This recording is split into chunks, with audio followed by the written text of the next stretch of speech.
1980 is committed to the mobilization and use of the franchise to empower our audience to identify and pursue their interests in advancing equity, inclusive representation, and multiracial solidarity.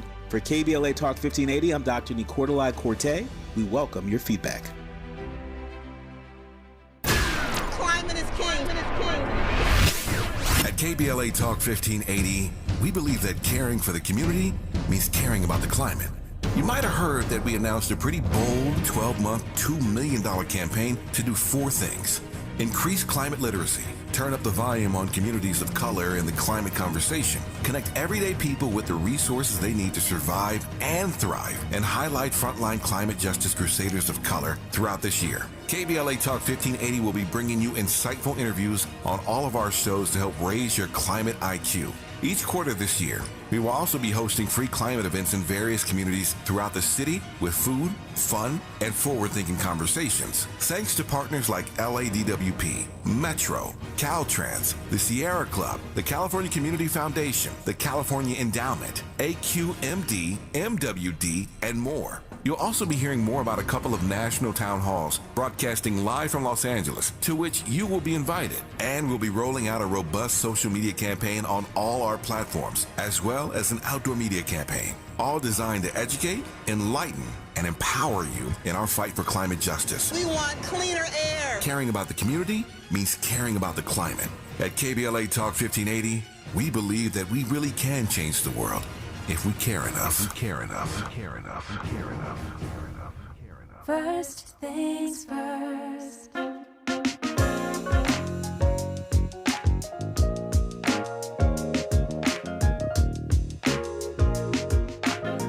Things first, it's the DU General, Money B. I'ma put you up on the schedule. 6 to 9, 8 weekdays, not to unsettle you. Let's go. We got a lot to talk about, so much to pedal through. Unapologetically progressive. Tune to KBLA 1580 to get the mess. We're your ancestors' favorite radio station. First black on talk radio, left side of the nation. Me and Dominique DiPrima go way back. Tag Smiley making sure the station stays black. Discussing all the issues in our community. We're hosted black and brown and others find unity. So let's talk about it. Maybe we can improve it. Digital underground, always down with the movement. So we tune in. The first things first with the queen of Black Talk Radio, Dominique DiPrima. Go sis. KBLA Talk 1580. Good morning and God bless. I'm Dominique DiPrima. This show is called First Things First. And my first thing every day, giving thanks, giving praises, asking for blessings from God, asking for the blessings of the ancestors and the elders, and getting it going. We've got a lot going on today. You know what we do. I think you do. Hour 1, we look local. Hour 2, we go national and international and beyond. In the third hour, we do a deep dive. But today, we are all in this election vibration, election information station, I guess is the official way to say it. We've got judges. That's what we have. Judicial candidates, would-be judges, I should say. People that want to sit on the bench in the LA County Superior Court are joining us throughout the morning. And you can get in where you fit in. You know, you guys are doing such a great job of that. 800-920-1580. There's so much going on that we try to cover while still staying really focused, because it is voting season. Ballots are in your mailboxes right now. You can mail them back as soon as you know what you want to vote on. So it's serious business right now, and we have everything set up to try to help you with that. So go to KBLA1580.com. You can hear my conversations with 3 of the candidates for district attorney from yesterday, and the ones we've done prior to that as well. They're all up there for you. Yesterday we spoke with Jonathan Hatami, Nathan Hockman, and the incumbent, George Gascon. If you want to hear those, they are available on our app. Wherever you get your podcasts, they're also available at KBLA 1580, where we have an election information hub for you with everything categorized according to race to make it nice and easier, because it's, you know, it's really our responsibility, but sometimes it's hard to make time to know about the judges, know about all of these different races. Remember to vote on down ballot. And here to help me and you figure out the landscape, what's going on, she'll be my partner in politics for this morning. She's the chair of the Democratic Party Progressive Caucus. She's formerly a teacher, a STEM teacher from Watts, and she's a youth mentor, a mom to a son with special needs, and a community organizer who happens to be also running for LA County Democratic Party Central Committee. We are tapping her expertise this morning as a Democratic Party activist.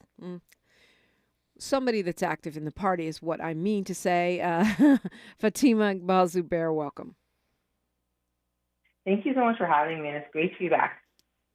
Yeah, it's great to have you on. I have another frequent contributor who is also running for Democratic Central Committee, and while we're not going to focus on all of those individual campaigns because we will run out of minutes, she's really been urging people to run for this thing that, or at least vote for this thing that a lot of people don't know what it is. I mean, I guess that's the ultimate concept of down ballot, right? Yeah.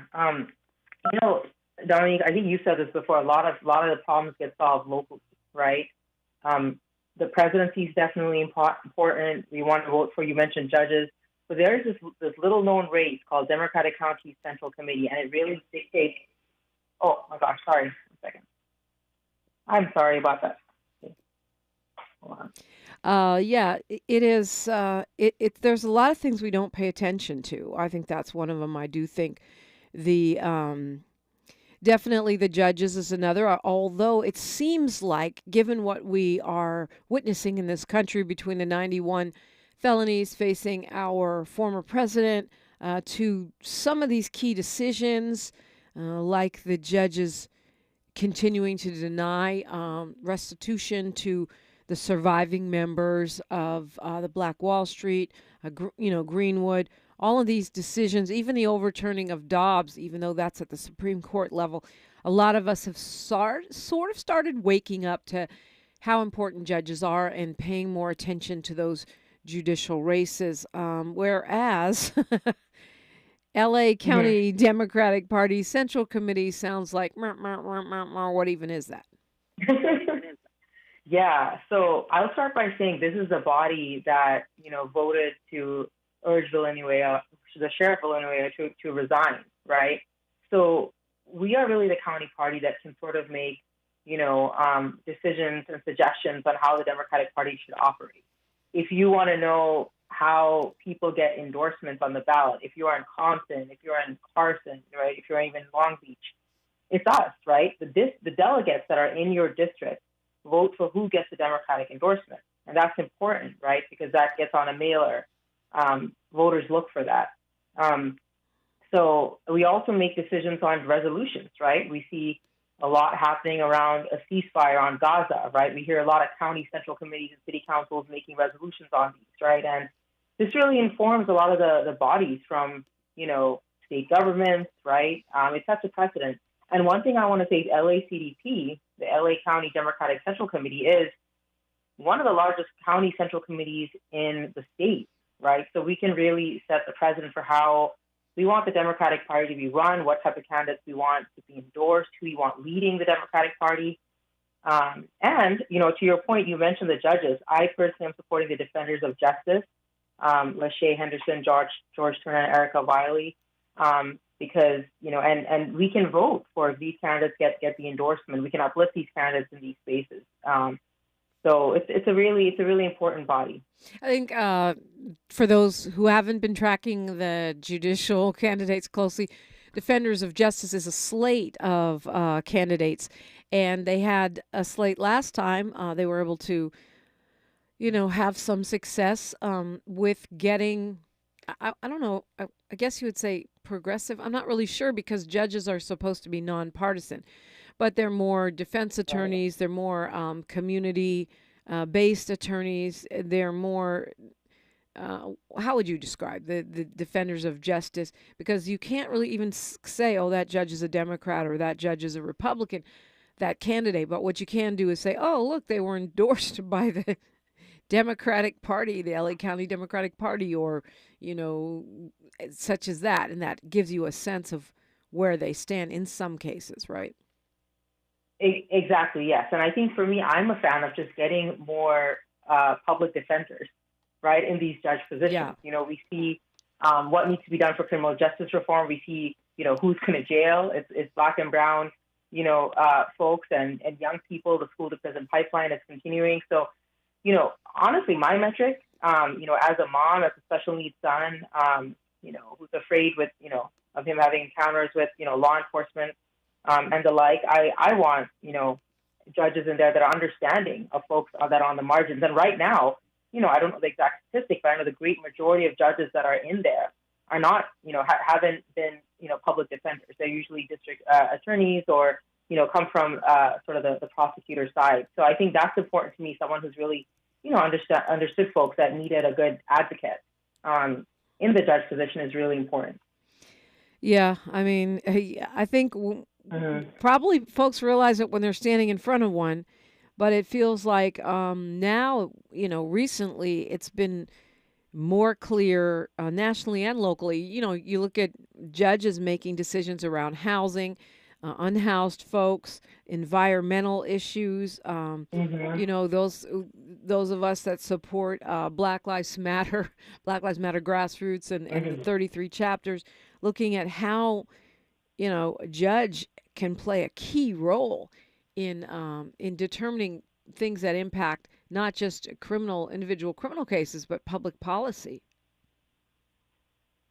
Yes, definitely. They can set the precedent, right? And, you know, we have judges at all levels of government, but they can really set the precedent for, you know, how the law should be interpreted, whether it should disenfranchise, like you said, folks that are unhoused, folks that are Black and brown, you know, and folks with special needs, or whether it should, you know, make sure that it's equally applied. And as we know, you know, right now, the reason we see such inequity, I believe, is because we have folks in those positions that are not understanding, you know, the lived experiences of people that have been, you know, on the margins and have some element of bias. And so it's important to get people in there that have, you know, represented folks that have been disenfranchised.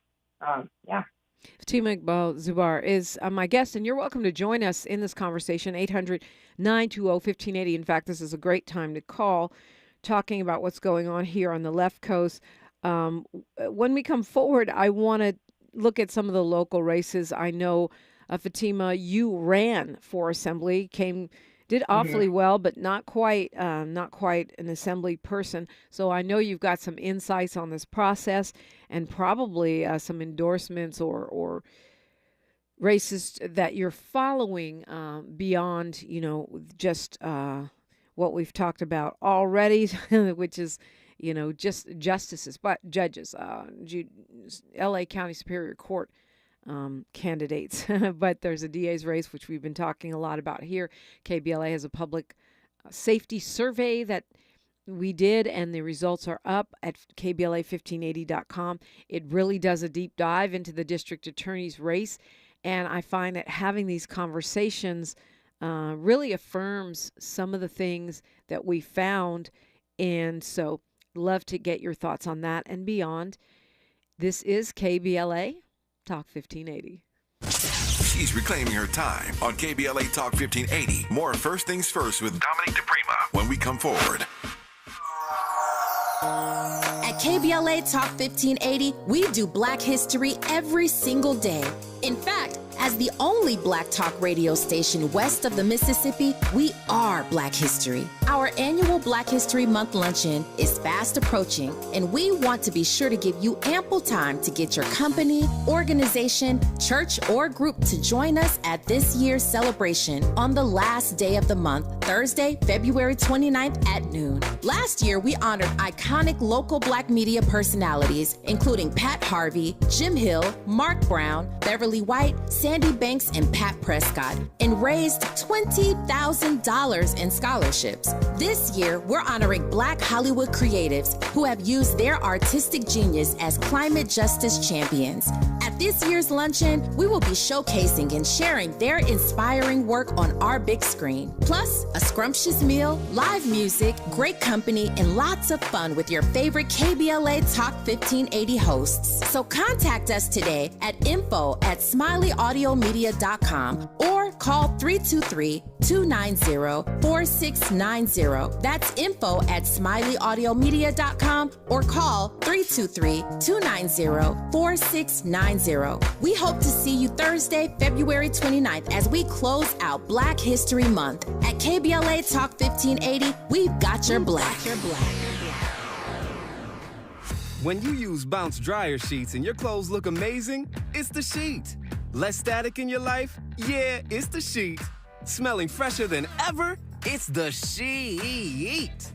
Oh, so soft fabric? Ooh la la. It's the sheet. Less wrinkles on your clothes? You know it's the sheet. Bounce dryer sheets. More freshness, more softness. Less static, less wrinkles. It's the sheet. We've got a lot to talk about. I'm Reverend Gerald, the life coach. Is someone you love struggling with addiction and mental illness? Is improving your family's health important? Want to leave a legacy that your family can grow? Are you ready to enhance your perception of life experiences? Then wake up weekends at 7 a.m. with Urban Family Focus and get the wisdom, opportunity, resources, and motivation to live your best life. Join the conversation on Urban Family Focus Saturday and Sunday at 7 a.m. Unapologetically progressive. KBLA Talk 1580. We've got your black. Some people just know the best places to eat around town. Those are the people who know to choose Allstate. They know exactly where to go to get exactly what you're wanting. They know where to find the spiciest hot pot, the gooeyest brownies, and the tenderest, most flavorful portobello steak. Those people also know that safe drivers save 40% with Allstate. Saving 40% is based on the national average premium savings for all state auto customers with a clean driving record versus those without. Savings vary by state and vary based on how you buy, subject to terms, conditions, and availability. Allstate Fire and Casualty Insurance Company and affiliates, Northbrook, Illinois. Your ancestors' favorite radio station, and your favorite morning show host. Let's get back to Dominique DiPrima right now. Right now, we're back to me. We're back to Fatima Iqbal-Zubair. You talk about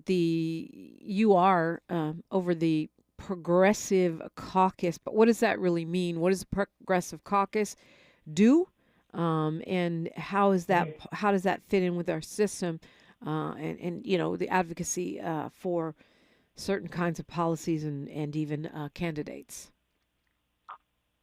Yeah, that's a very good question, actually. So the Progressive Caucus is a branch of the state Democratic Party.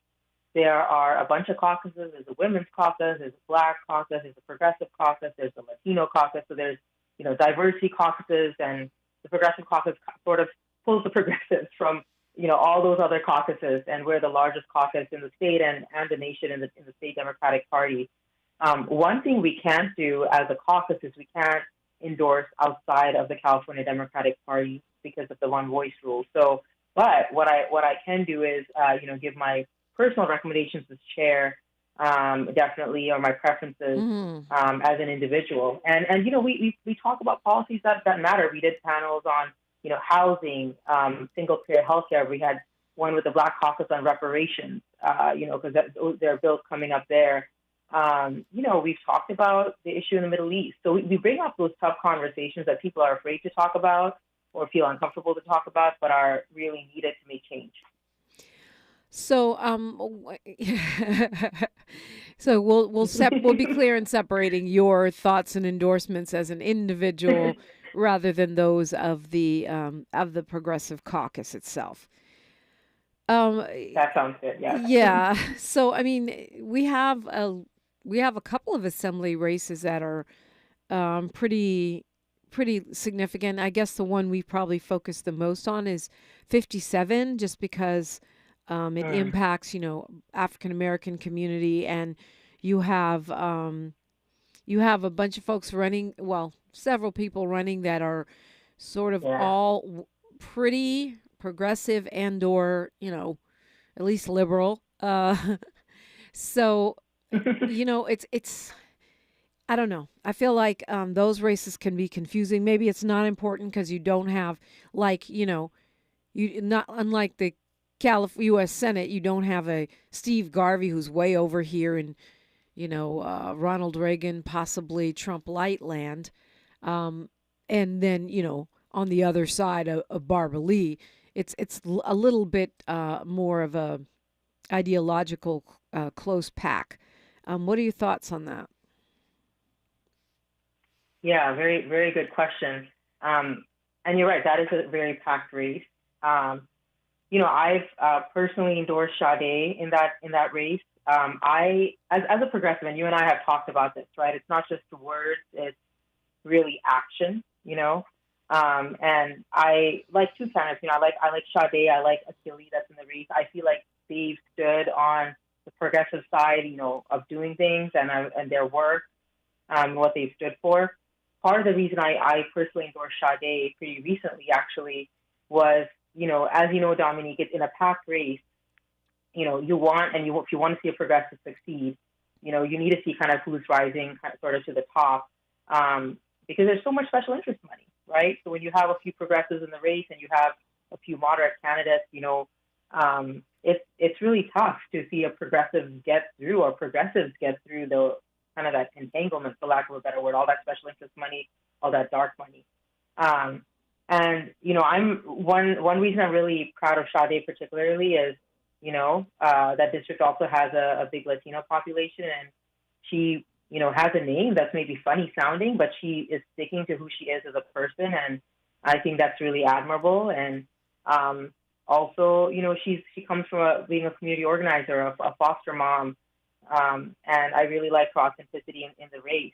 I think one thing, Dominique, as progressives too, and I hate this, you and I think have talked about money in politics, special interest money in politics, but, you do need a nice chunk of change, right, to be able to get out your message. Yeah, you do. That's part of the reason I'm quoting Sade, because I know she's, raised the resources, got the endorsement, I believe, of some member Brian and, folks that are probably helping her, right, get her name out there. And I think that's important. And, what's unfortunate is you need so much money to get your name out, but when you have, a couple of progressives in the race, it's really important to have that, right? Because we are in a system that we kind of have to game right now. And so I think Sade has the resources, and will represent us really well in the legislature.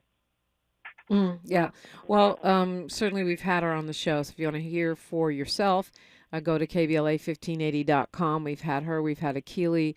And, we are, I think we have at least one more. We put out the word, and if you answer, you're on. That's how that goes. So if you want to see for yourself there on the website, I suggest you listen to those interviews and you can get an idea of, what you want to do. She certainly does have everybody and their mama's endorsements. I'll give you that. From the mayor of the city to, of LA to members of the assembly. So that kind of makes sense. On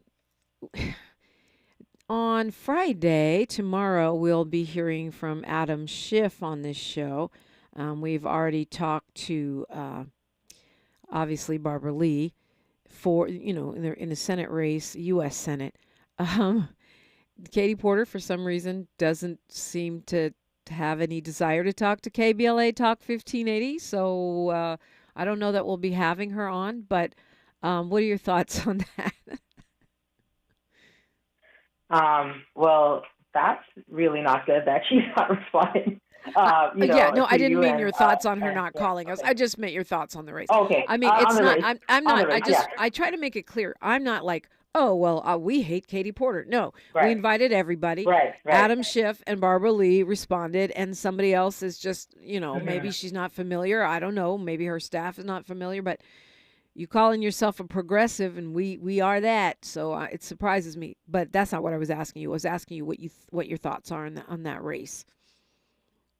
Yeah.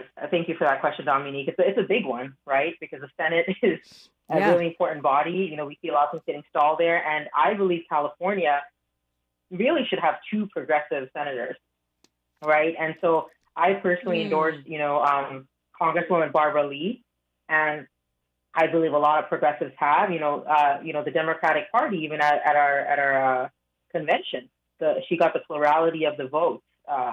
Which I think surprised a lot of progressives. So because I think Barbara Lee has quite a coalition of not just progressives, but folks in the Black community, folks from communities of color who might not even be as progressive.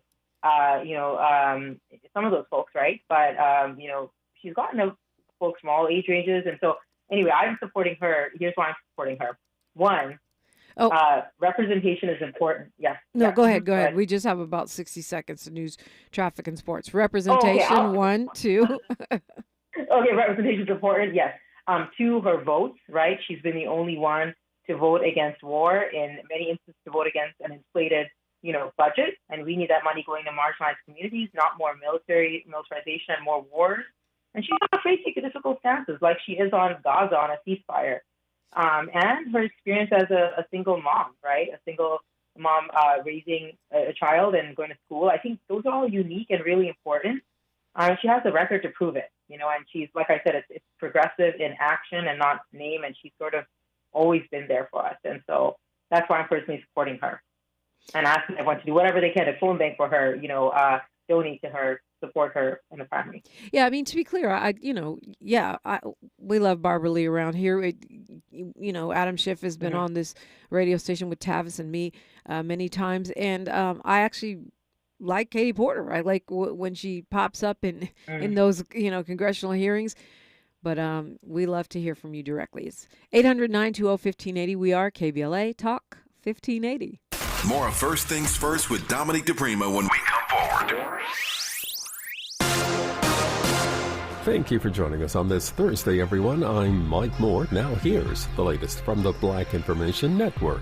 President Biden is releasing a statement following the shooting at the Kansas City Chiefs parade Wednesday. Biden said that the Super Bowl is the most unifying event in America and that the joy being turned to tragedy cuts deep in the American soul. He added that the event should move us, shock us, and shame us into action. 1 person is dead, 22 others injured following that shooting.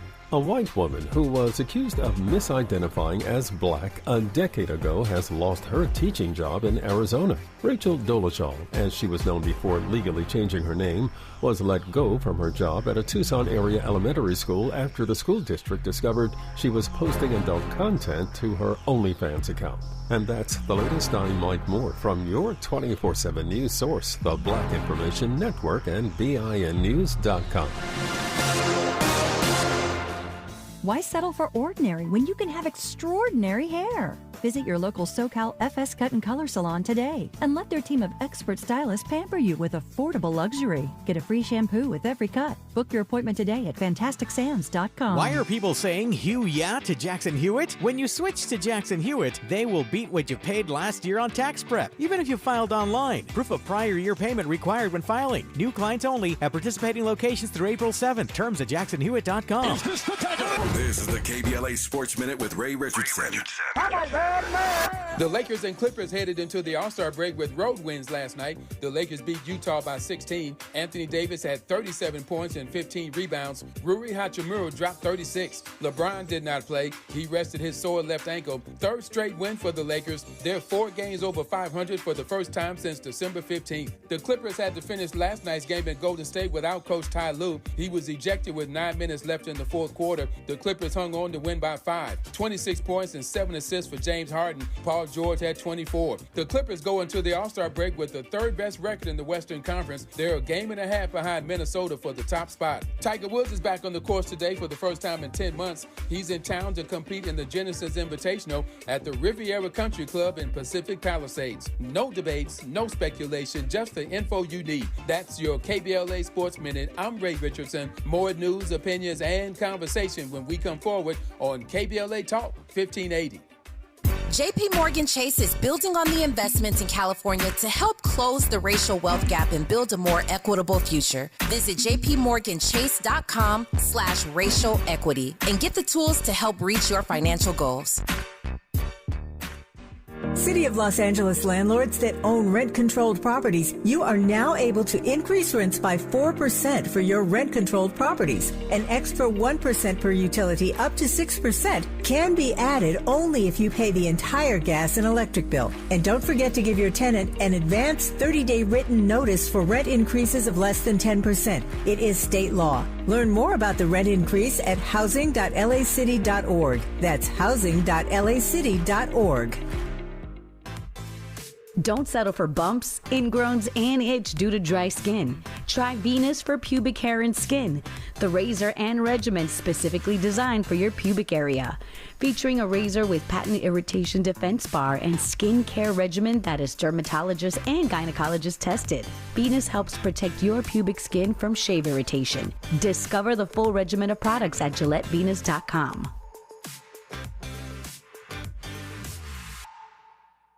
KBLA Talk 1580 is the exclusive media sponsor of This Light of Ours, activist photographers of the Civil Rights Movement. A dynamic new exhibition on view now at the Skirball Cultural Center in Los Angeles. This Light of Ours showcases more than 150 photos taken by movement insiders from diverse backgrounds that reveal the vital work undertaken by a broad coalition of organizers and everyday people whose collective action changed America. This Light of Ours is one of 3 temporary exhibitions currently on view at the Skirball, which together explore issues related to civil rights, immigration, and pluralism. Tickets and more information for all 3 exhibitions are available at skirball.org. That's skirball.org. SKIRBALL.org. It's game day at Jim's house, and the spread is impressive. Mike's already done some damage with the hot wings, and now he's dropping back and going deep for another slice of pizza. I sure hope he brought the Pepto. Mike knows the Pepto-Bismol provides fast 5-symptom relief from unexpected stomach upsets. He's no rookie. The way he's throwing back those nachos, he's the GOAT. Be ready for game day with Pepto-Bismol. When you have nausea, heartburn, indigestion, upset stomach, diarrhea. Use as directed. Keep out of reach of children. Thanks for waking up with Dominique DiPrima on KBLA Talk 1580. And I do appreciate you. You know, we are talking what's going on left coast, what's going on around here. It is election season. Hopefully you have your mail-in ballot. You could mark it now if you're ready. If you're not, visit KBLA1580.com to find out more. Fatima Iqbal-Zubair is with me. She is over the Progressive Caucus here. And do you guys have, or let me ask you, are there a number of different slates that you go to? Like, what are the sources that you look to when you're trying to figure out who am I going to support or what am I going to support? Yeah, so I mean, you know, obviously I'm a little biased because I'm the chair of the Progressive Caucus, so I make my own sort of endorsements sometimes and what I look for. But I think people should look for what they're really looking for in the community because, you know, as you know, Dominique, there's so many mailers that will go out, and those mailers can really see anything. Yeah. Right? There's a lot of special interest money. So, you know, I will say I'll shout out one of the slates I'm on. You know, I'm on the ballot this year for the down ballot rate, LACP, and I'm running on a slate called the People's Voice slate. You know, you could vote for 7 in that seat, and I'm with, you know, 6 others. So it's me, Jana, Crystal, Jennifer, Gary, Tiffany, and Faraz. And sort of what I look for is how, you know, in my case, how people have voted. And if there's new candidates, like, you know, there's some new candidates on my slate, how they will vote. What has the community action sort of shown? And our slate has come out openly for, you know, human rights. We've come out, you know, for a ceasefire. We've come out for, you know, progressive issues in the community. We're community organizers, you know, and we have honestly, you know, gone against folks that have, you know, not voted in the community's best interest as a whole. And so I think those are the kind of things that I look for, not just for my race, but like for when I look at, you know, races from the top of the ballot to the bottom of the ballot. And I would say follow on social media, follow, you know, the radio stations, the newspapers that you support, whose policy parties you've been supporting, what they've been talking about, and see who they're talking about and who they're supporting. I think that's really important. How are we feeling, or how are you feeling, I should say, about Proposition 1? This is, you know, it's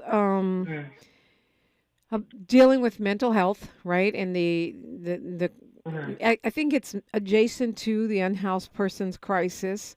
It's, it's a state bond that would raise money to build treatment facilities, also affordable housing, and it's coming out of the state budget, I guess, rather than taxes. This has been endorsed by the LA Times, and then it's also an amendment of the Mental Health Services Act, which, back in 2004, the measure of tax income over $1 million by 1%, would keep the tax, but would reallocate that money to new mandates on counties to spend more money on housing and expand to cover people with addiction and mental illness as well. So more funding for housing units, more treatment beds. It's a bit of a reconfiguration. Well, not a bit of. It's a major reconfiguration of the way we spend money for unhoused folks and mental health treatment. Yeah. From what I've seen from it, and is that I'm not currently supporting it. I've not been a supporter of the care courts either. I'm a supporter of dignified mental health care that's sort of not forced and, putting people in, sort of treatment centers, without consent. And I believe in dignified care. And so what I've seen from this, it seems like, they're throwing a lot of money. They're reallocating money, at an issue that's a very real issue, to your point, right? Mental health and folks that are unhoused, a lot of them have, mental health issues, but there's also I think the housing crisis is a multifaceted issue. But for this particular proposition, I don't believe this is the answer. I believe that we need to be focusing on, dignified care, and it sort of reminds me of kind of hurting everyone with mental health, issues and kind of forcing them into beds and into treatment. And I don't think that's the type of, large scale care that we need. Care really needs to be local. It needs to serve the community and meet the community where it's at. Okay, I'm going to say something to you that I say to a lot of progressives that come on the show, and even to myself in these kind of internal conversations I have with myself. That's a Gemini thing. We talk to our other self. But I feel like progressives really are in a bit of a quandary when it comes to dealing with the severely mentally ill unhoused. Because it sounds good to say dignified care, and it sounds good to say deal with it locally, and it sounds good to say no one should be forced into treatment. But then you look at what's actually happening right now, and there are people who cannot make decisions because they are so mentally ill that they're not obviously in their right mind. They're not capable of making decisions. So what does dignified care look like in that case? And what does it look like to be responsible to the people that live and work in those communities, especially working class communities? They're not gated off. They're not this. They're not that. How does that look? It seems like that those good intentions that we have as progressives have made us non-pragmatic to the point where the platitudes are ending up leaving people on the streets who are dangerous to others, dangerous to themselves. So what do? You know what I mean? I just don't think just saying, oh, well, this and this, we have these, we want to be humanitarian. We want to respect people's rights. Yes. But I feel like as progressives, maybe we lose sight of being practical about how you deal with someone who's literally not able to take care of themselves and out on the streets. Yeah, the first thing that comes to mind to me is, as progressives, we think about issues intersectionally, right? There's many social determinants, and you're right, there's a spectrum of mental health illness, to your point, right? There are folks that are severely mentally ill. What I will say is, look at the deep-rooted issues of our healthcare system, right? And you look at countries that have things like Medicare for all, single-payer healthcare. And they don't have the type of crisis we're having, Dominique. They're taking care of the folks that are severely physically ill, mentally you ill. don't have to convince me there. Fatima Iqbal-Zubair, we should have Medicare for all yesterday. I mean, it's an economic issue. It's a community health issue. It's an equity conversation, right? Access to healthcare. Yeah. But that ain't coming the day after tomorrow. At least, I mean, it'd be great if it did. I don't see it. We weren't able to do it when we were flush. And now we're supposedly broke. I don't see it happening in the next week and a half, to 2 years. So what do we do right now for all these people that are dying on the streets, that are attacking people on the streets? I mean, I am not trying to demonize anyone or take away their rights, but I see things with my own eyes on these streets of LA that, concern me. And to your point, they would be addressed by Medicare care for all. Not just actually physical health stuff too. And you see a person lying on the sidewalk with a colostomy bag, which I've seen. But what do we do right now? I don't think we can wait for, Medicare for all, or for our, government to suddenly become completely moral and responsive. Yeah. Well, what I look, honestly, when I ask this question as a progressive, as just a community person here living here in South LA, honestly, is that it's not okay. It's not okay to do solutions on a mass scale when they're not done right. Ironically, this is taking me a bit to the climate crisis, right? We hear the same. I know they don't seem related, but we hear the same sort of thing, right? We need to transition really quickly. We need to do this. We need to do that. But if we don't do it, keeping workers in mind, for example, if we don't do it right, it's not right. So I think I apply the same logic here. Like, I see real solutions. I mean, I see what different city councils are doing, different counties are doing, diverting funding from the police, putting it more into social workers and mental health care providers when they're dealing with folks with mental health crisis. And you're right, that needs to happen on a mass scale, but I think that's up to us as grassroots to really mobilize at our city councils and our counties, right, to get this done quicker, divert the funding towards actual care. Because, we know right now, Dominique, a lot of those folks that you're seeing on the streets, you and I are seeing, are being dealt with police that have no training on this. And so they're caught in a cycle of, care that is not really working, right? So it has to do with really us activating our city council members, our counties, right? I'm not even talking about our state government necessarily. I mean, we need, yes, more investment there, yes. But really, that's what I mean, is diverting some of that funding locally at the county and the city level into care, into social care, right? Social well-being, mental health care, and housing, right? Okay, some of those folks need to get off the streets. I mean, we're seeing, sort of what's happening when we see progressives get elected, like Nithya Raman, by the way, who I want to uplift, today. I hope we can talk about that race as well. Yeah. LA City Council District 4 and Yisabel, in District 14. But when we see progressives get in, Dominique, and think differently about these issues, we see these problems getting solved, right? And the problem, though, you're right, to your point, it's happening in their district. It's not happening large enough. It's not happening countywide necessarily, right?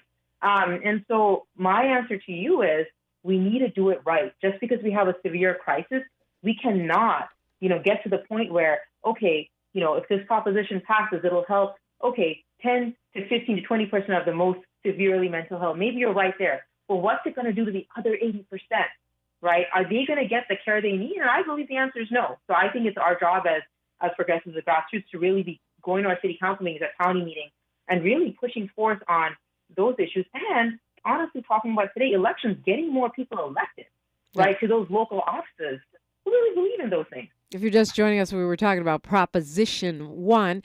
And but I do want to leave time to talk about some of these local races that you just mentioned. We'll do that when we come forward. Fatima Iqbal-Zubair, Dominique DiPrima, and your unapologetically progressive spot, KBLA Talk 1580. The station you turn to when you've had it up to gear with cultural incompetence. KBLA Talk 1580. It's time to represent your community in the 2024 presidential primary election. When you vote, you get to decide what is best for you, your neighborhood, and your family. Use your power. Make a plan to vote today. Visit plan.lavote.gov. That's plan.lavote.gov to get everything you need to vote in the March 5th presidential primary election. Brought to you by the Los Angeles County Registrar. City of Los Angeles landlords that own rent-controlled properties, you are now able to increase rents by 4% for your rent-controlled properties. An extra 1% per utility up to 6% can be added only if you pay the entire gas and electric bill. And don't forget to give your tenant an advance 30-day written notice for rent increases of less than 10%. It is state law. Learn more about the rent increase at housing.lacity.org. That's housing.lacity.org. We all agree that America has a very serious problem.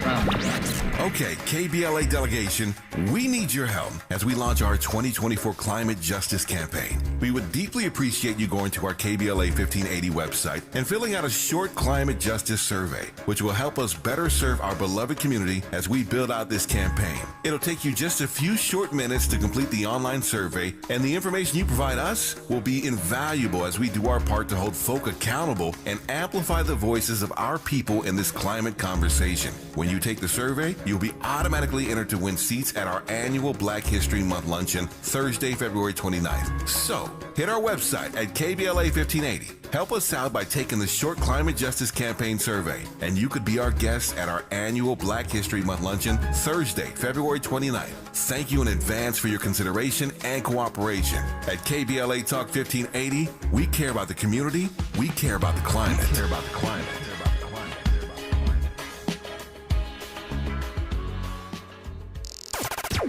Broadcasting live from Leimert Park, USA. Welcome back to your home for unapologetically progressive radio, KBLA Talk 1580. Fatima Iqbal-Zubair is my guest. Let folks know where they can find you. She's the chair of the Progressive Caucus.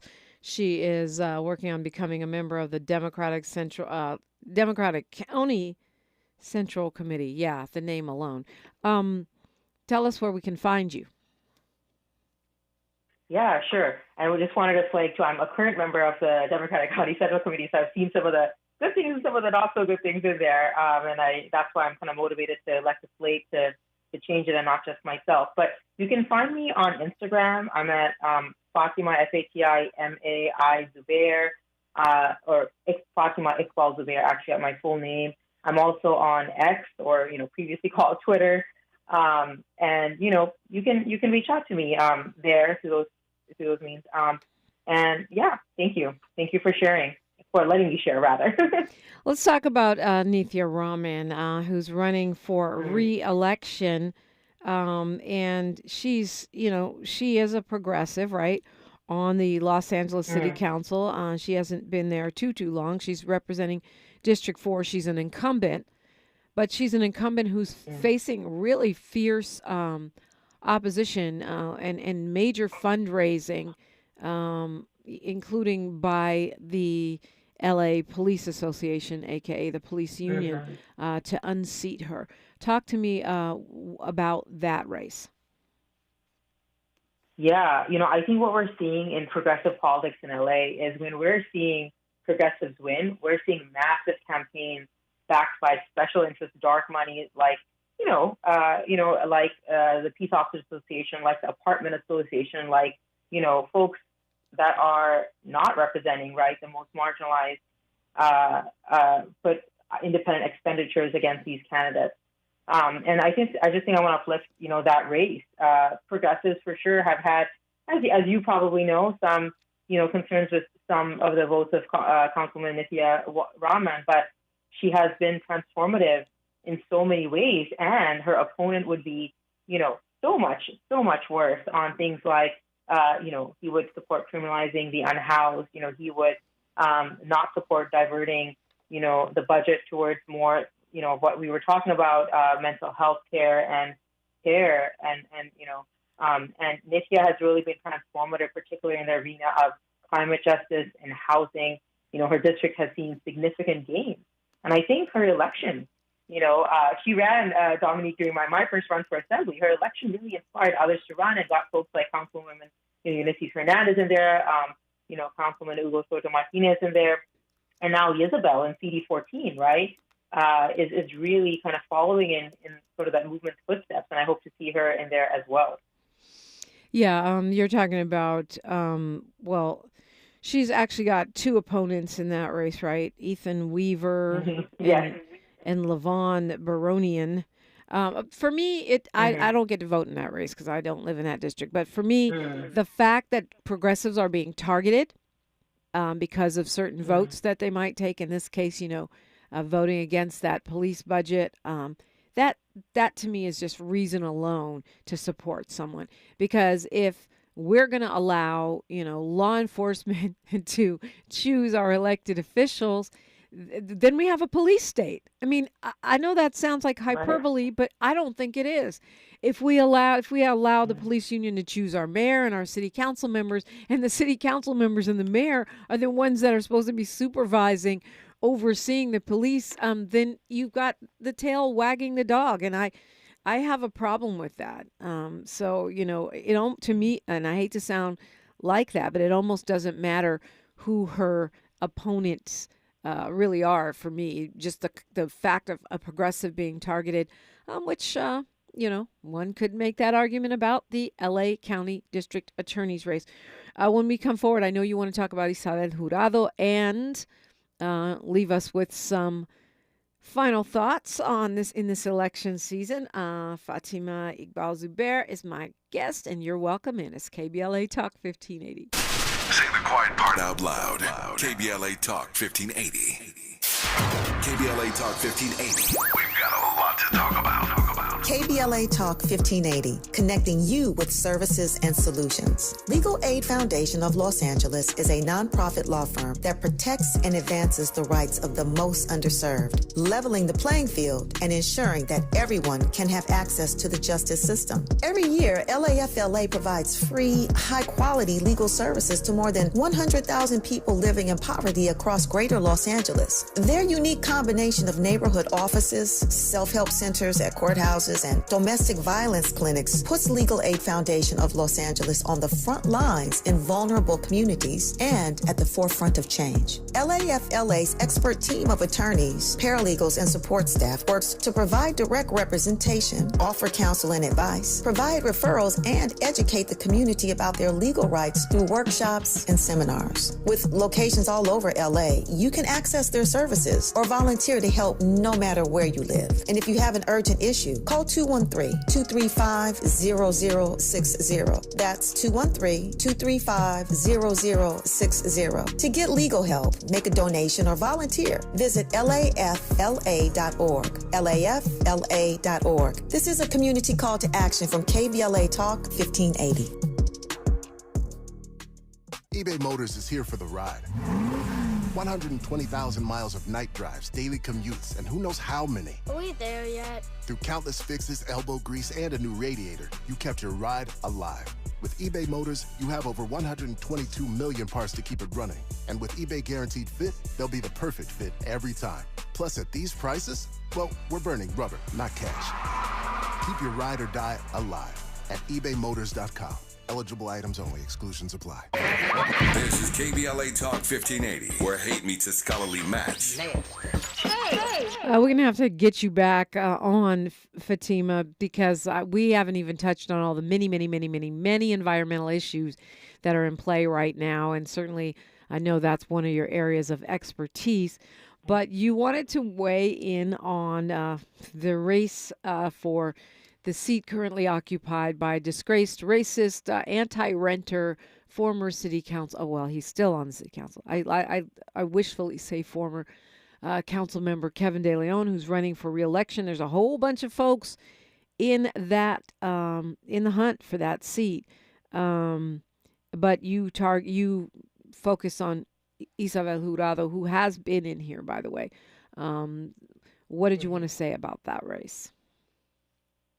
Yeah, I mean, I think, as I mentioned, I think she is one that's unapologetic in her background as, I believe, like a tenants' rights lawyer, and her community involvement. She's really, built up a viable grassroots, campaign, and I think is right on all the issues, right? I think when it comes to housing, when it comes to police reform, when it comes to understanding marginalized communities, I think, we just need it. We're seeing,